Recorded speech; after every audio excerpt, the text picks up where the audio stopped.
Yo les gars, c'est le vrai Footix. Aujourd'hui on se retrouve pour une toute nouvelle vidéo. Aujourd'hui on se retrouve donc pour la vidéo sur mon équipe FIFA 22. Donc voilà, en cette plutôt fin de jeu, voilà. Donc on se retrouve pour ma toute nouvelle équipe. Donc voilà, la dernière fois que j'ai fait donc une vidéo sur mon équipe, c'était donc pour mon retour sur YouTube, c'était il y a un mois de ça. Et donc là on se retrouve donc pour ma nouvelle équipe, donc un mois après les gars. Alors on commence au cash les gars. Donc avant j'avais donc tout simplement Donnarumma Totti. Et tout simplement, il a tout simplement explosé en prix les gars. Donc je l'avais acheté 170 000 crédits. Il est remonté à 200 000. Donc voilà, ni une ni deux, je l'ai revendu directement. Et donc à la place, je me suis pris Mike Maignan, donc premier détenteur.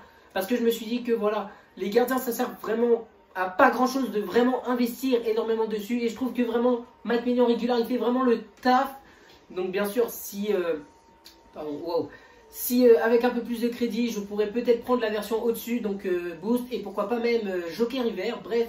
Donc en tout cas, vraiment j'aimerais, en fait ce que je veux c'est vraiment une full première détenteur, et donc l'équipe que vous verrez actuellement c'est une full premier détenteur. Donc on commence donc par les gardiens, donc Mike Maignan comme je vous l'ai dit, il a joué 7 parties, voilà 7 petits matchs, et vraiment il m'a fait le taf. Ensuite on passe donc sur mon côté droit. On a tout simplement Jonathan Klaus. Jonathan Klaus, je ne le présente plus, je l'ai présenté donc dans la dernière vidéo. 228 matchs, je n'ai rien à dire, il est toujours aussi fort les gars. Même si donc à droite il y a d'autres cartes qui sont intéressantes. Je trouve vraiment que Klaus est vraiment juste un monstre, il est vraiment incroyable, je n'ai rien à dire dessus. Donc ensuite, ma charnière centrale qui n'a pas vraiment changé. Kimpembe, Puyol, voilà, j'ai rien à dire, vraiment les deux se complètent. Puyol est vraiment lent et Kimpembe est plutôt rapide. Voilà, l'un est plus grand que l'autre, voilà, donc vraiment ça fait vraiment le travail. Après je trouve que voilà, à ce moment-là du jeu, Puyol c'est vraiment très limite. Donc voilà, si vraiment, le prochain joueur de mon équipe, le prochain joueur de mon équipe qui devrait partir, ce serait vraiment Puyol.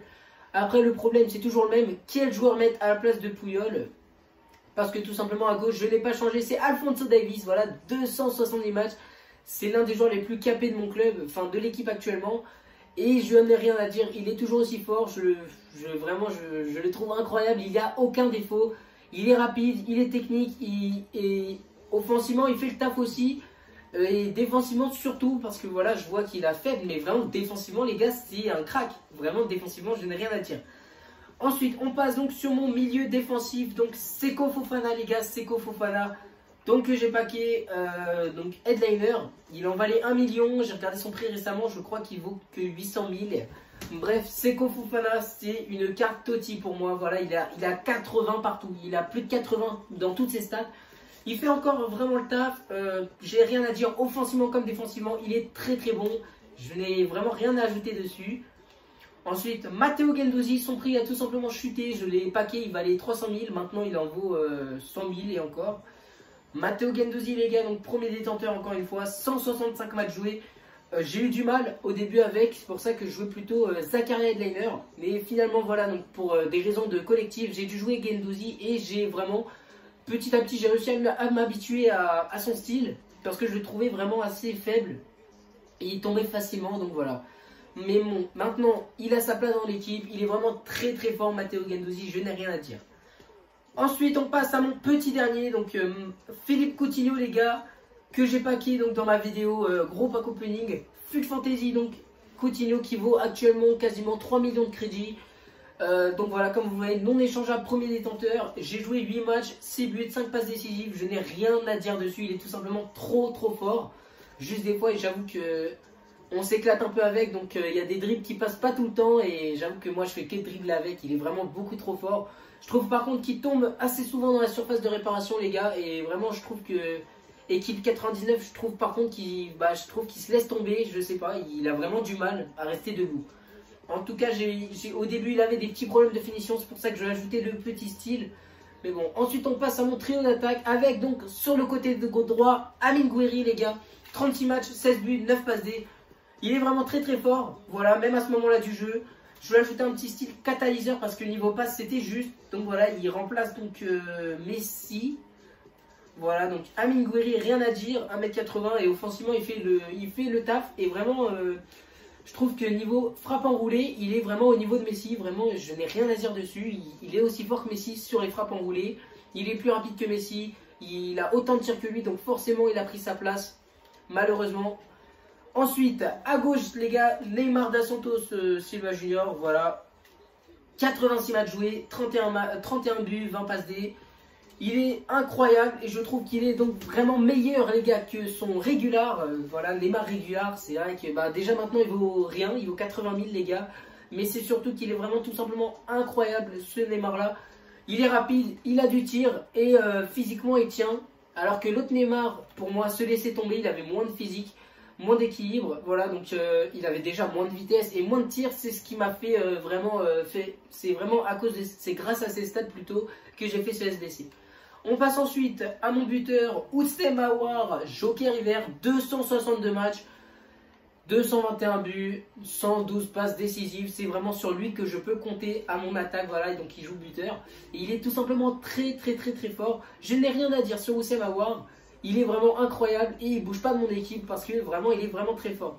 Après, si forcément je peux m'acheter le FUT Fantasy, comme je vous l'ai dit, voilà, le Oussem Aouar FUT Fantasy pourrait très clairement rentrer dans l'équipe. Et peut-être, voilà, Kylian Mbappé aussi, que j'avais dit donc, que je testerai dans la dernière vidéo. Et je pense vraiment que je vais faire venir à la place d'Oussem Aouar.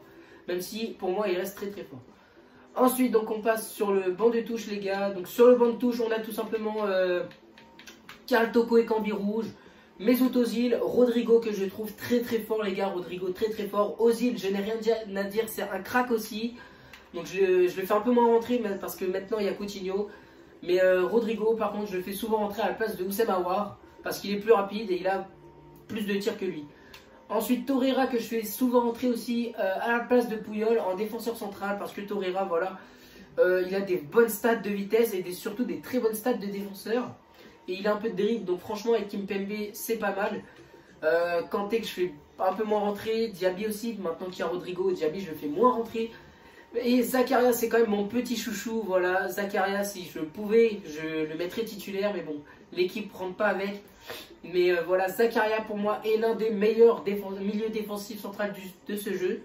Il est tout simplement trop complet, 92 de vitesse, il a quand même 78 de tir, 89 de vitesse, 92 de physique, pardon, 89 de défense. Donc oui, c'est Zakaria aussi que je fais rentrer à la place de Guendouzi ou à la place de Puyol. Donc voilà, donc en match les gars, comment on joue? On joue tout simplement en 4-2-3-1 parce que c'est ma compo que j'adore. Voilà, 4-2-3-1 avec donc Neymar sur le côté gauche, Guiri sur le côté droit et Coutinho en 10. Donc voilà l'équipe, oula, j'arrive pas à faire mettre Coutinho. Donc Coutinho en 10 comme je vous le disais, Coutinho en 10, Guiri à droite, à gauche Neymar, voilà comment on joue. Et donc Zakaria qui vient souvent rentrer ici, voilà donc en fin de match. Pareil, Puyol qui rentre aussi ici, qui sort, je veux dire, pardon. Et souvent, je joue comme ça, avec soit Rodrigo en buteur, soit Rodrigo sur l'aile droite, parce que Guiri a quand même 92 de tir, et ça, c'est pas négligeable du tout. Donc voilà, comment je rentre des fois, comment je joue en fin de match. Mais sinon, l'équipe, c'est ça. Et donc, comme je vous l'ai dit, les prochains joueurs qui devraient partir de l'équipe, c'est tout simplement Puyol et Oussem Aouar. Oussem Aouar, je sais vraiment pas. C'est vraiment Puyol la priorité à changer. Et peut-être, voilà, Alphonso Davies. Parce que, voilà, Davies, c'est quand même très fort. Hein. J'ai rien à dire sur Davies. Je fais n'importe quoi. Mais tout simplement, j'aimerais bien voir Coutinho à 10 de collectif, en fait. Voilà. Donc, oui, Puyol devrait... Davies devrait quitter le club. Voilà, donc oui, il n'est pas vendable. Mais voilà, il devrait retourner sur le banc de touche. Donc sinon on a quand même Vardy, Gomez que j'ai pas encore testé les gars. Donc tout simplement en fait la vidéo j'attends juste après le pack où je pack les deux. On a eu Messi aussi, voilà, 226 matchs, quasiment 200 buts, très fort, ça c'est sûr, mais à ce moment-là de l'année on peut pas se permettre de jouer Messi, hein, vraiment Messi c'est vraiment dur. C'était un plaisir de vous tourner cette vidéo comme d'habitude. On n'hésite pas à liker, partager, commenter et on se retrouve prochainement pour une nouvelle vidéo et voilà. C'était le Footix les gars, à la prochaine.